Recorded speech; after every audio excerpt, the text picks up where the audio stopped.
Harrisburg Stampede, Justin Coble with I us. gotta change the freaking. Oh, there it is. Basically, they were It's playing Major Major League with a real game. Yeah.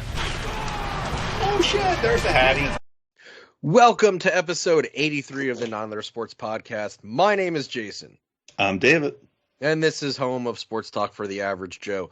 Let's start off real quick by thanking friend of the show, Jay Coble, owner of the Harrisburg Stampede indoor arena football team, for joining us again last week for a very candid, insightful interview. If you have not checked it out, please go give it a listen. It's a phenomenal interview. He didn't have to go into the highs and lows the way he did. I'm still super appreciative of just how much info he gave us last episode. Just what they've been working on, what they've been dealing with, the good things, the bad things. Like, it's the kind of interview that, as a host, you want the listeners to listen to it because you walk away with it learning something. And not just that, nobody knows what goes on behind the scenes. They just know that a football team goes on the field and performs. They don't know what goes behind us. And with Jay, we get the behind the scenes. We get all the backgrounds of everything. Right. Which is great. I mean, so we know what's going. So people know. Oh crap! It's not just football team goes out in the field. It's this is what's happening. Oh, okay. It's not a fly by night thing. It's a plan. Right. It's a full set plan. Which, hey, some of the stuff I never knew what happens and what goes on. Right. Yeah, I mean, he does a great job, and he breaks it down so that anyone listening, I mean, you don't have to be from where we're from to appreciate the work he's putting into. But yeah, it was an excellent interview. One of our best performing interviews and episodes in a long time. Not a long time, since his last appearance, actually. But yeah, if you haven't listened to it, check it out. It is a phenomenal long form interview. It is a long episode. About double our normal episodes, but trust me, it's an entertaining listen. It's worth it. Now you might have been noticing I got a cup here. It says Dubby. Dubby is a new sponsor of the show. If you use the code NASPOD at checkout at dubby.gg, you'll get 10% off your first order. They were kind enough to send me a care package. I'm drinking the watermelon lemonade hydration drink. It tastes like watermelon lemonade. I mean, I can't complain about it. Well, some stuff tastes like powder. I mean, like you taste the powder in it, some of the stuff, but the fun thing is this has a mixer in it, so I can just shake it up. Oh, beautiful! I can get my drink on. Because I've had stuff that tastes like, it tastes like, let's say, lemonade, but you can taste like it's powdery. It's all depending on the brand. It's all depending on the brand. But if that's not the case, then that's fantastic. Yeah, I mean, I do water first and then the powder, and then I just shake it.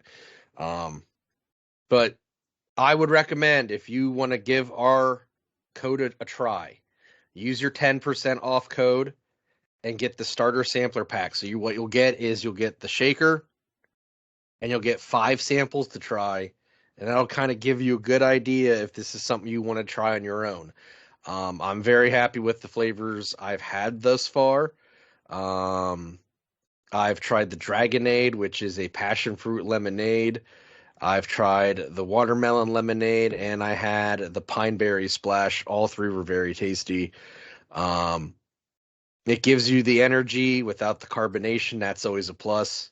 You're not burping your way through the day because of the carbonation. It's One true. way to put it. But yeah, go to w.gg, get your product, put your code in, NASPOD at checkout, get your 10% off, give it a try. Worst case scenario, you don't like it, at least you tried it. And that 10% off that helps the show, gets our name out there.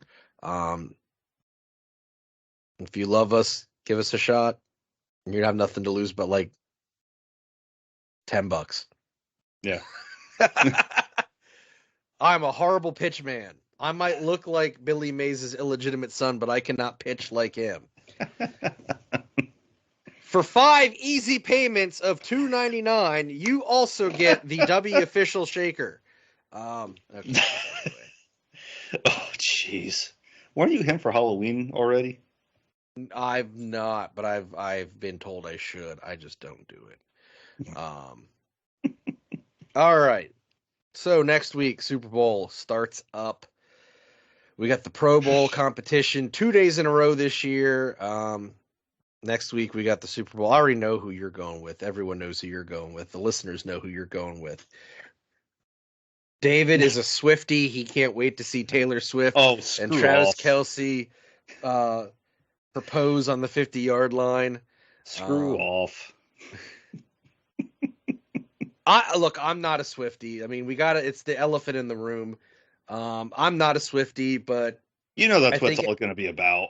You know that's all it's going to be about. It's going to be ridiculous. It's going to be ridiculous. Here's the thing. It's not my cup of tea music-wise. It's not. It's not mine either. But I'm not going to fault two people who are in love for being in love. However, my fault is, you can hate on her as much as you want. That's fine. Whatever. That's your personal agenda. She's not the one telling the people in the control room to put herself on TV. That is that is a decision made in the control room by the person directing the game to put the camera on her.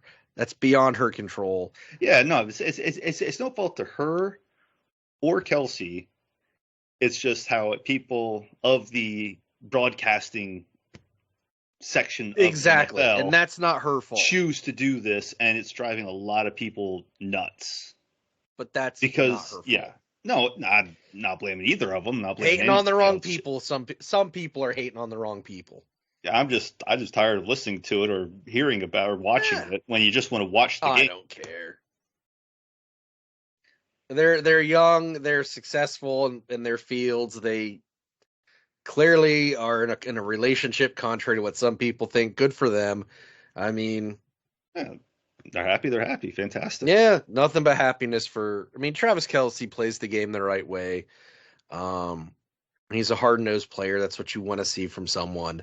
Kind of guy who could probably play in any era.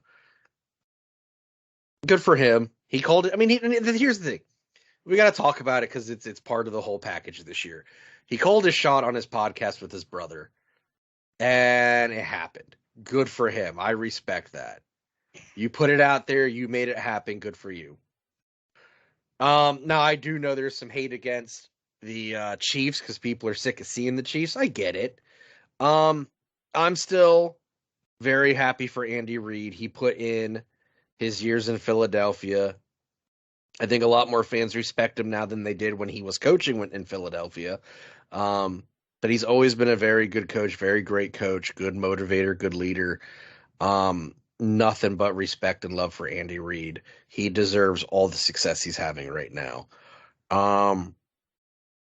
Everyone on that Chiefs team that is they're hardworking players. There isn't a lack of hustle on anyone on that team. This isn't like I get people are getting tired of seeing them because they're a dynasty now. Well, not just that, they're everywhere. Like State Farm. Well, but that's every sport, How many people are probably tired of seeing Steph Curry on freaking Subway ads, I just haven't seen those ads in a while. No, they're on all the time. I see them. But you know what I'm saying? Like with success comes opportunity, comes sponsorships. Way to sneak that in there. Way to sneak this. Let me just get that shoehorn and work it in some more. Anyway, let me get the jelly and work it in a little more. Anyway,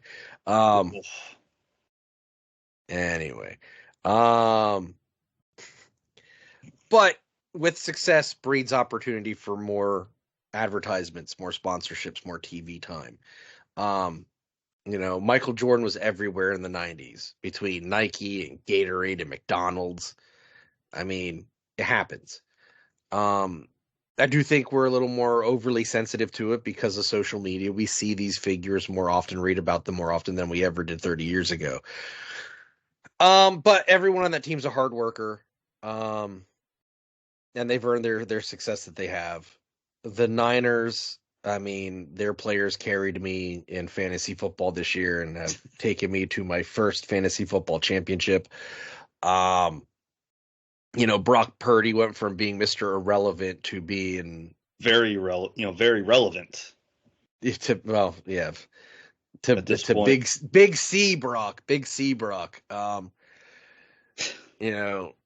Kittle is just as much a beast at tight end as Travis Kelce.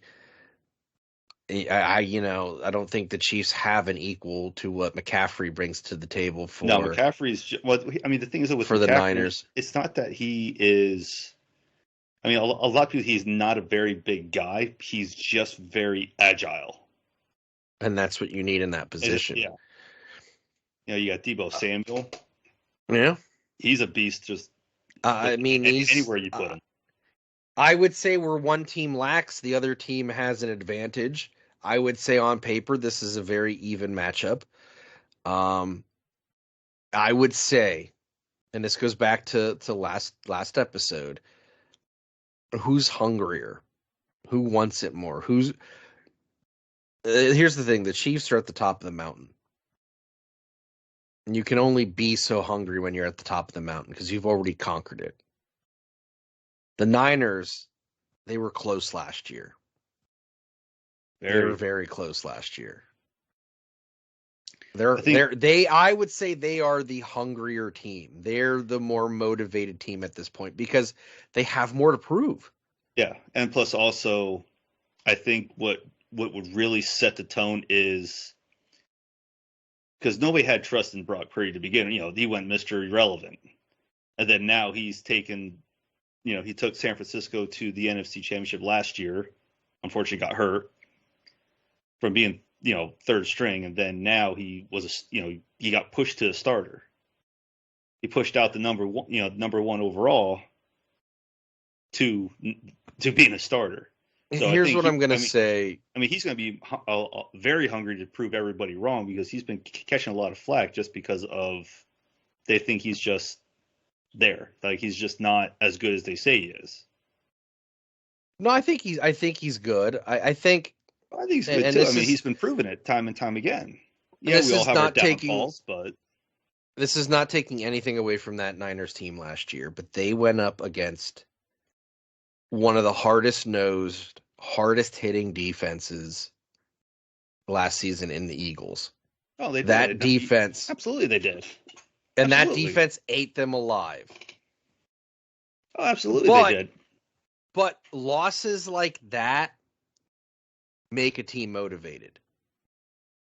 It makes them not want to repeat that situation. It makes them want to move past that situation, get better so there isn't that situation. And I think the Niners have done that. They just need to get their head out of their ass because the way they played against the Packers and the Lions that when everything started. I'm not going to lie to you, because you are a Niners fan and you are my best friend, my brother. I wanted the Lions to win because of the story. You did. I know you did. It had nothing to do with the Niners. It had everything to do with that Lions fan base. Well, that the Lions haven't been there in how long, and how this was their biggest starved chance. For just starved for a playoff appearance, chance. And they got that close to the promised land. That's a team that's going to be back. Oh yeah, they're definitely going to be back. And I said this last year about the Niners, so. My record so far isn't bad since we've been doing this show. I don't know if I can. I'll say the Niners for two reasons. You and for my fantasy football team. I think it's going to be a super even matchup, and I think it's going to be a tough game. My only issue with when it comes to the Chiefs right now is the officiating, because the Ravens played a Ravens game. If that game was played against the Steelers in the middle of the season, a lot of those calls would not have been made. The refs would have just let them play. And that was not the case last week. And the funny part is, I've been hearing a lot of that throughout, not just from last week's Ravens game, but just in general with the Chiefs. That's what I've been hearing. I mean, I'm not trying to make excuses. I'm not trying to make any of that. No. It's just I've been hearing that, and also reading articles on it. Plus, also there have been some funny memes of the refs in Chiefs gear. When it's obvious, you can't ignore it when it's obvious, and it was very obvious last week. And look, I'm more familiar with Ravens games because my wife is a Steelers fan, so I see a lot of games in that division, and I see how that division plays football, especially on defense. It's hard hitting, hard nosed, in your face defensive play, and that's almost every team in that division, because that's what that division is known for. Some of those calls, I'm telling you, whether it be against the Browns or the Steelers, would not have been called in a rivalry game. And I'm of the thought that when it's in the playoffs, you should let more go, unless it's absolutely egregious. Call the obvious. Just call the obvious. Call the blatant, call the obvious, let them play. Because the more you interfere and the more you try to fine-tune the game, is how I'll word it, the more it looks like the game is being controlled by the referees, and you don't want that. Now, granted, look, the NFL is protecting their product, and they want all the eyes of Taylor Swift's fan base on the games. They'd be dumb not to. They would be dumb not to, because that is a whole new market of fans who are now watching NFL football, who probably never did before. It's free PR for them. Right. So, I mean, I'm not going to fault them for protecting their investment, but Jesus, do it a little less obvious. I mean, my God. This is like, I don't know. It was pretty bad. I mean, it's like when the referee's handing the bad guy the brass knuckles to win the match. That's what it's like. I mean, a little tug on a jersey is nothing. Now, if you pull the guy down, if you pull the guy down, if you pull the guy down, okay, that's something. Or if you grab the guy by the face mask, okay, that's something. So there was a face mask call. Like if it's like that, that's not going to make a difference of a game. There was a face mask call last week in the Ravens Chiefs game where it was more or less incidental contact. Like when you saw the replay, the guy in the Ravens was not going after Mahomes' mask. He was pushing away the lineman he was trying to get, and when the lineman was pushing him away, his hand went out, and it made incidental I'm enacting it if you're watching this on YouTube.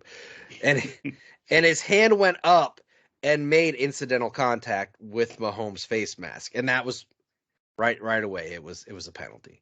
Well, they're going to call that normally because they're trying to protect the quarterback, and to them it's a shot to the head. Yeah, I get it. It's accidental contact. If there was any contact, it was like. But the thing is, it was like a pat. It wasn't even like there was no intention of it happening. No, it just happened in the course of play. Just one of those. It just happened. Yeah. And I looked at him like, you've got to be kidding. Like, that's how I knew they weren't winning the game. As soon as that happened, I knew they weren't winning the game. Now, should there be, for calls like that, instant replay? I mean, to show, like, if if it shows him falling back and his arm goes out and it makes that incidental contact, should there be something to say, hey, listen, I was falling? Should you have an independent reviewer like MLB? Yes. then where the coach could challenge it, take it to the independent what did I say, reviewer, and let them watch it and give the call back down to the referee. That'll never happen. That will never happen. No. But whatever. Look at incidental contact with goalies. You don't try to, but it just happens. It may go in, but they'll call it back because it was accidental. It's not going to give them like a 2-minute penalty for goaltender interference unless they run the goalie over. But the thing is that you're always going to have that. Doesn't matter what team anymore, especially with the quarterbacks. Clint Marlachuk would like to have a word with you about incidental contact with goalies. Who? Clint Marlachuk. Oh, yeah. That's a deep cut. That's a jeez. Pardon the pun. Oh, Jason. Oh, good God. Oh, good God. That video's on YouTube. Watch it if you're not squeamish. Any more bad puns? The night's young. It's 10:41. That one was bad. I think we're gonna. I'm just hoping that. Yes, I'm hoping the San Francisco wins. Yes, but I'm hoping for a good, clean game and not just something where a tug on a jersey gets a holding where it's like or pass interference, and if it's something like that. Yeah, now, you don't want stupid penalty calls. If the guy's grabbing like this and pulling him across and all that, yeah. If the guy's gonna buy him dinner after the game, sure, you call it, but we're gonna know within the first 5 minutes what kind of game we're gonna see. Are we? Because I thought that with Detroit. I thought Detroit was going to run away with it. Yeah, that was.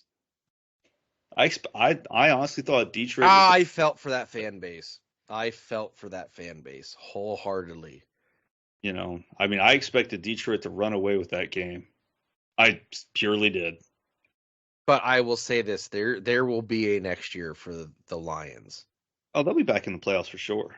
That team looked so good. Oh yeah, they'll be back, hands down.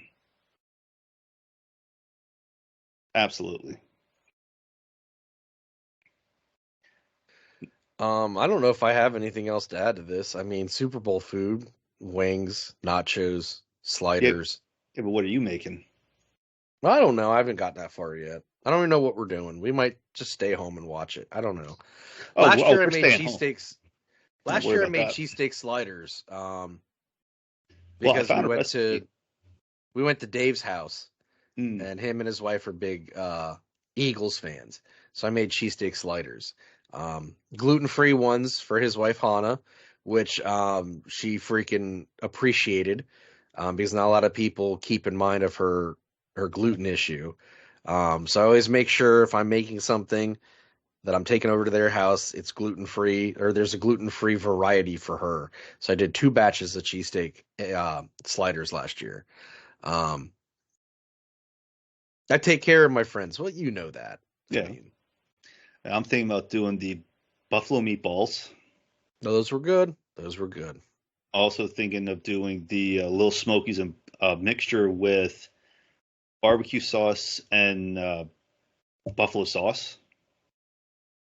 Thinking about that one. But I also saw a recipe for beef barbecue cheesesteaks. Yeah. And basically if you put them side by side with a regular cheesesteak, looking at them, you could not tell the difference for how everything looks. And they look almost simple to make. Or seeing if I can pull off homemade soft pretzels. I've never had success making soft pretzels from scratch. It's why I don't do it. Well, it's a science experiment I might be doing on Sunday, so just to try it out. Because if that's the case, then I'm making some pretzel rolls for sandwiches. There you go.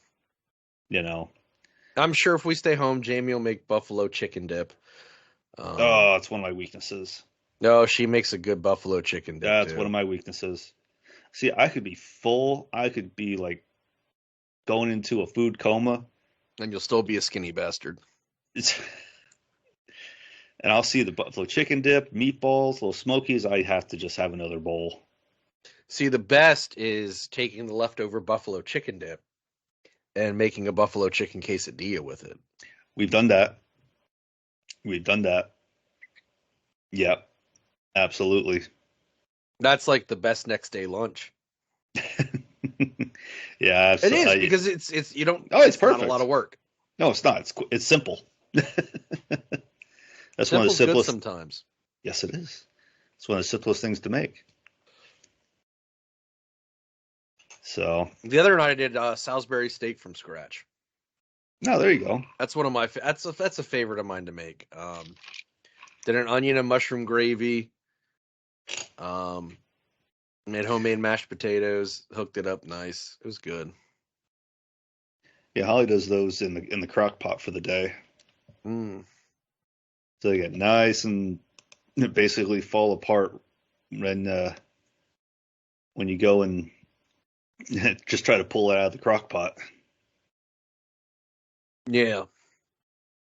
Oh, yeah, I'm a big crock pot guy. It's simple. Just throw it in and just let it go.